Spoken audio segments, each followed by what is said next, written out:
محترم سامعین، radio Kuwait کے ہفتہ وار دینی پروگرام میں ایک بار پھر آپ سب کا استقبال ہے. ہمارے ساتھ ایک کالر ہیں، ان کی کال لیتے ہیں. السلام علیکم ورحمۃ اللہ وبرکاتہ. وعلیکم السلام ورحمۃ اللہ وبرکاتہ. جی، کون اور کہاں سے بات کر رہے ہیں؟ سر میں مرغاب سے بول رہا ہوں. عبدالغفار خان. عبدالغفار صاحب، کیا پوچھنا چاہیں گے؟ شادی شدہ میاں بیوی ناجائز تعلقات ہوں عورت کے کسی غیر مرد کے ساتھ یا مرد کے ہوں تو اس کا کیا کوئی حل؟ اس سلسلے میں ہم رہنمائی کرتے ہیں. بہت بہت شکریہ. ایک اور کالر ہیں. السلام علیکم ورحمۃ اللہ. وعلیکم السلام ورحمۃ اللہ وبرکاتہ. جی، کون اور کہاں سے بات کر رہے ہیں؟ میرا نام سید عظمت اللہ ہے، میں حولی سے بات کر رہا ہوں. جی عظمت اللہ صاحب، کیا پوچھنا چاہیں گے؟ میرے دو سوال ہے میرے ساتھ. ایک تو یہ ابھی جو یہ 11ویں کا کیا سسٹم ہے انڈیا کے اندر، مجھے تو کچھ سمجھ میں نہیں آتا ہے. کیا وہ دعوت میں جا کے ہم لوگ کو کھانا ضروری ہے یا نہیں ہے؟ یہ تھوڑا سا بتائیے اس کے بارے میں. اور ایک چیز جو ہے، ہم لوگ مسجدوں کے اندر سنتوں میں رہتے ہیں تو ایک آدمی ٹچ کر کے ہم لوگ کو رکعت باندھ دیتا ہے ہمارے سائڈ میں آ کے. کیا ہم لوگ کو سنت نماز کے بیچ میں ہم لوگ پھر فرض کی نیت کرنا ہے، یا کبھی وتر پڑھ رہے ہیں تو کبھی آ کے کھڑ جاتے ہیں، کیا ان کو کیسے منع کریں؟ جی بس یہ دو سوال. جزاک اللہ خیر. مرغاب سے عبدالغفار خان صاحب نے پوچھا ہے کہ کسی شادی شدہ عورت کے ناجائز تعلقات ہوں تو اس عورت کو کیا کرنا چاہیے؟ چھوڑ دینا چاہیے یا کیا کرنا چاہیے؟ اسی طریقے سے اگر کسی شادی شدہ مرد کے کسی عورت سے ناجائز تعلقات ہوں تو بیوی کو کیا کرنا چاہیے؟ دیکھیں، زنا نہایت ہی گندی عادت ہے، اور اللہ رب العالمین نے بیان فرمایا وَلَا تَقْرَبُوا الزِّنَا. یہ نہیں کہا کہ تم زنا مت کرو، بلکہ کہا کہ زنا کے قریب مت جاؤ. زنا تک پہنچانے والے کاموں سے بھی بچو. اسی لیے نظر بازی سے روکا گیا، اسی لیے عورت پر نظر پڑتے ہی حکم دیا گیا کہ ایک آدمی اپنی نظر جھکا لے. اور بہت سارے احتیاطی تدابیر دیے گئے ہیں کہ ایک انسان زنا کا شکار نہ ہو سکے. لیکن اگر کوئی انسان ایسی گندی حرکت کرتا ہے تو شریعت نے ایسے انسان کے حوالے سے یہ فیصلہ کیا ہے کہ اگر کوئی شادی شدہ ہے تو اس کو جینے کا حق حاصل نہیں ہوگا.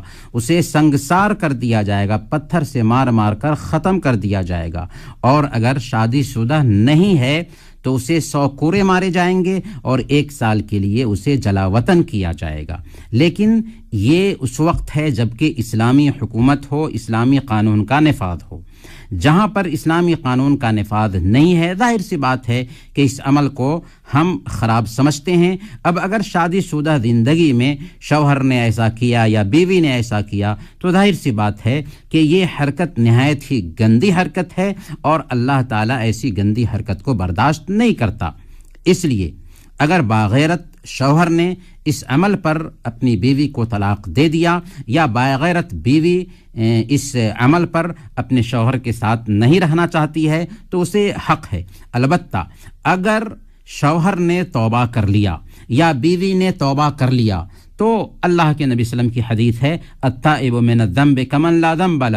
جس نے اپنے گناہ سے توبہ کیا وہ گویا کہ اس نے گناہ ہی نہیں کیا. تو سچی توبہ اگر ایک انسان کر لیتا ہے، اور سچی توبہ کی پہچان یہ ہے کہ وہ گناہ کو ترک کر دے، آئندہ اسے نہ کرنے کا پختہ عزم رکھے، تو انشاءاللہ ایسے انسان کے حوالے سے خیر کی امید رکھی جاتی ہے. اس لیے اگر ایک شوہر اپنی ایسی بیوی کو جو توبہ کر چکی ہے اپنا لیتا ہے، یا ایک بیوی اپنے ایسے شوہر کو جو توبہ کر چکا ہے اپنا لیتی ہے، تو اس میں اچھی بات ہے تاکہ ازدواجی زندگی بعد میں بہتر طریقے سے گزر سکے.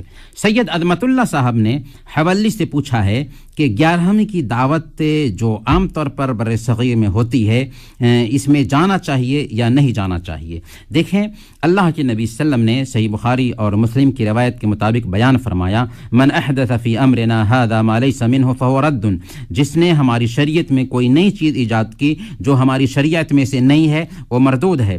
اسی طریقے سے اللہ کے نبی صلی اللہ علیہ وسلم نے بیان فرمایا من عمل عملا ليس عليه امرنا فهو رد.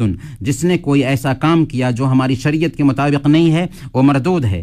اللہ کے نبی صلی اللہ علیہ وسلم کے زمانے میں ہم دیکھتے ہیں کہ آپ کے بہت سارے صحابہ کرام وفات پاتے ہیں لیکن کسی کا 11ویں نہیں کیا، کسی کی برسی نہیں کی، کسی کا تیجا نہیں کیا، ظاہر سی بات ہے کہ جو کام اللہ کے نبی صلی اللہ علیہ وسلم نے نہیں کیا، جو کام صحابہ نے نہیں کیا، جو کام تابعین نے نہیں کیا، جو کام تبع تابعین نے نہیں کیا، وہ بہتر صدیوں کے لوگ تھے، اگر یہ اس میں بھلائی ہوتی تو وہ ایسا کرتے، اور اگر اس میں کوئی خیر ہوتا تو اللہ کے نبی صلی اللہ علیہ وسلم نے ان چیزوں کی طرف رہنمائی کی ہوتی، نہیں کیا، پتہ یہ چلا کہ یہ خانہ ساز ہے، ایجاد بندہ ہے، اور ایسے کاموں سے بچنا چاہیے، اور جو کام غلط ہے اس میں شریک بھی نہیں ہونا، کیونکہ اللہ تعالیٰ کا فرمان ہے وَتَعَاوَنُوا عَلَى الْبِرِّ وَالتَّقْوَى وَلَا تَعَاوَنُوا عَلَى الْإِثْمِ وَالْعُدْوَانِ، نیکی اور بھلائی کے کام میں ایک دوسرے کا ساتھ دو، اور سرکشی اور برائی کے کام میں ایک دوسرے کا ساتھ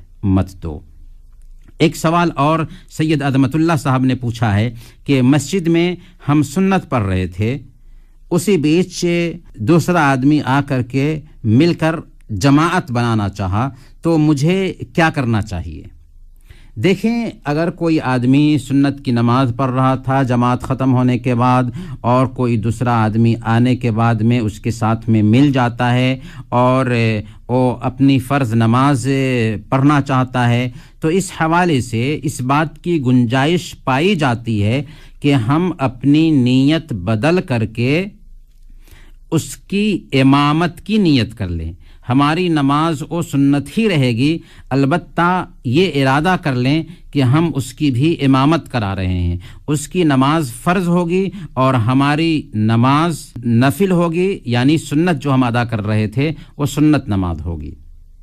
حضرت معاذ رضی اللہ تعالی عنہ اللہ کے نبی صلی اللہ علیہ وسلم کے ساتھ عشاء کی نماز ادا کرتے تھے، اور اس کے بعد اپنی قوم کے پاس جاتے تھے اور ان کی امامت کرایا کرتے تھے۔ آپ تصور کیجئے کہ اللہ کے نبی صلی اللہ علیہ وسلم کے ساتھ حضرت معاذ رضی اللہ تعالی عنہ نے عشاء کی نماز ادا کر لی ہے، پھر وہ اپنی قوم کی امامت کرا رہے ہیں عشاء کی نماز میں ہی، تو گویا کہ قوم کے لوگوں کی نماز فرض ہو رہی ہے اور حضرت معاذ بن جبل رضی اللہ تعالی عنہ کی نماز نفل ہو رہی ہے، تو اس بات کی گنجائش پائی جاتی ہے۔ ایک بھائی نے پوچھا ہے کہ اگر کسی نیک آدمی کا جوٹھا کوئی کھاتا ہے تو کیا یہ اچھی بات ہے، اور اس جوٹھا کو کھانے میں کیا شفا ملتی ہے؟ کسی بھی آدمی کا جوٹھا کھانے میں کوئی حرج کی بات نہیں ہے، یہاں تک کہ ایک غیر مسلم نے کھانا سے کھایا ہے، اس کھانے کو بھی کھایا جا سکتا ہے، انسان کا جوٹھا نہیں ہوتا ہے۔ لیکن یہ سمجھنا چاہیے کہ جوٹھا کھانے میں برکت نہیں ہے، کسی عالم دین یا کسی بزرگ کے جوٹھے میں شفا ہوتی ہے، یہ بات غلط ہے۔ صرف اللہ کے رسول صلی اللہ علیہ وسلم کے آثار سے برکت حاصل کی جا سکتی تھی، آپ کے علاوہ کسی کی ذات میں اللہ تعالیٰ نے کوئی برکت نہیں رکھی۔ رہی وہ حدیث سے جس میں آتا ہے کہ سور المؤمن شفاء، کہ مومن کا جوٹھا شفا ہے، تو یہ بے اصل ہے، بے بنیاد ہے۔ پتہ یہ چلا کہ کسی بھی انسان کا جوٹھا اس ارادے سے کھانا کہ اس میں برکت ہے، چاہے وہ بزرگ ہی کیوں نہ ہو، چاہے وہ نیک عالم دین ہی کیوں نہ ہو، یہ صحیح نہیں ہے۔ لیکن اگر کوئی آدمی جوٹھا ایسے ہی کھا لیتا ہے تو اس میں کوئی حرج کی بات نہیں ہے، برکت کے طور پر کھانا صحیح نہیں۔ ایک بہن نے پوچھا ہے کہ برتن میں پانی رکھا تھا، بلی آئی اور اس میں منہ ڈال کر کے پی لیا، تو کیا اس پانی سے ہم وضو کر سکتے ہیں؟ جی ہاں، وضو کر سکتے ہیں۔ بلی نے اگر برتن میں منہ ڈال کر کے اس سے پانی پی لیا ہے تو بلی کے پانی پی لینے کی وجہ سے وہ پانی ناپاک نہیں ہوگا، اور ایسا واقعہ خود اللہ کے نبی صلی اللہ علیہ وسلم کے زمانے میں پیش آیا تھا۔ حضرت ابو قتادہ رضی اللہ تعالی عنہ کی بہو ان کے لیے وضو کا پانی لے کر کے آتی ہے، اچانک کہ اسی جگہ پر ایک بلی آئی اور وضو کا پانی پینے لگی۔ حضرت ابو قتادہ رضی اللہ تعالی عنہ جو صحابی رسول ہیں، برتن کو اور ٹیڑھا کر دیتے ہیں تاکہ بلی اچھی طریقے سے پانی پی لے، چنانچہ بلی اچھے طریقے سے پانی پی لیتی ہے۔ ان کی بہو ان کو حیرانی سے دیکھ رہی ہوتی ہے تو آپ نے ان سے فرمایا کہ اے بھتیجی کیا تم تعجب کر رہی ہو؟ انہوں نے کہا کہ ہاں تعجب تو ہے. تو آپ نے فرمایا کہ میں نے اللہ کے نبی صلی اللہ علیہ وسلم کو فرماتے ہوئے سنا ہے کہ انہا لیست بنجس انہا من الطوافین علیکم والطوافات، کہ یہ بلی نجس نہیں ہے، ناپاک نہیں ہے، یہ تم پر گھومنے پھرنے والے جانوروں میں سے ہے. تو اس بات کی گنجائش پائی جاتی ہے کہ بلی کے جوٹھے سے یا بلی نے پانی سے پی لیا ہے تو اس پانی سے وضو کیا جائے، کوئی حرج کی بات نہیں ہے. ایک بھائی پوچھتے ہیں کہ نیٹ ورک مارکیٹنگ کا شرعی حکم کیا ہے؟ نیٹ ورک مارکیٹنگ کیا ہے؟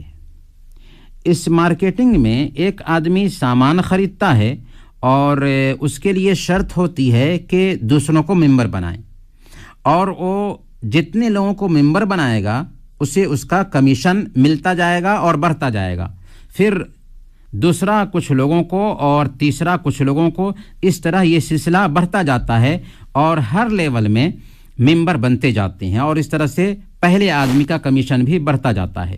اسی کو نیٹ ورک مارکیٹنگ کہتے ہیں یا نیٹ ورکنگ مارکیٹنگ کہتے ہیں. یہ سسٹم اگر ہم دیکھتے ہیں تو جائز نہیں ہے، کیونکہ اس میں کئی خرابیاں پائی جاتی ہیں.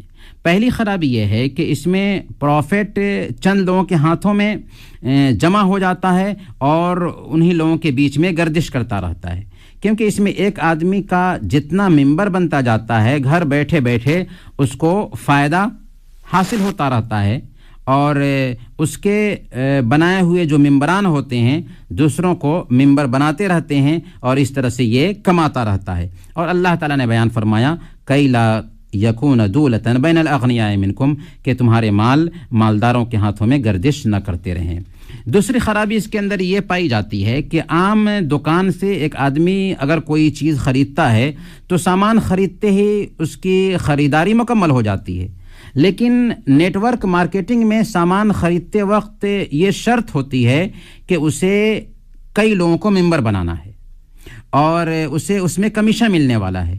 گویا یہ بیع کو مشروط کرنا ہوا، اور بیع کو مشروط کرنا جائز نہیں ہے، کیونکہ اللہ کے نبی صلی اللہ علیہ وسلم کی حدیث ہے کہ نہا رسول اللہ صلی اللہ علیہ وسلم ان بیعتین فی بیعتن، کہ رسول اللہ صلی اللہ علیہ وسلم نے ایک سودے میں دو سودا کرنے سے منع کیا، اور یہاں پر ایک سودا میں دو سودا ہو رہا ہے کیونکہ خرید و فروخت آپسی اتفاق سے طے ہو چکا، تو پھر اس میں شرط کیوں؟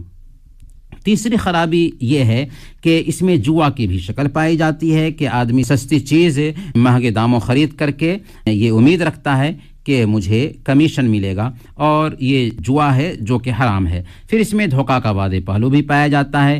فائدہ کے چکر میں ایک آدمی دوسروں کو اور تیسروں کو آگے سے آگے ممبر بنانے پر اکساتا رہتا ہے، لہذا اس طرح کا سسٹم جائز نہیں ہے اور اس کا ممبر بننا بھی صحیح نہیں ہے.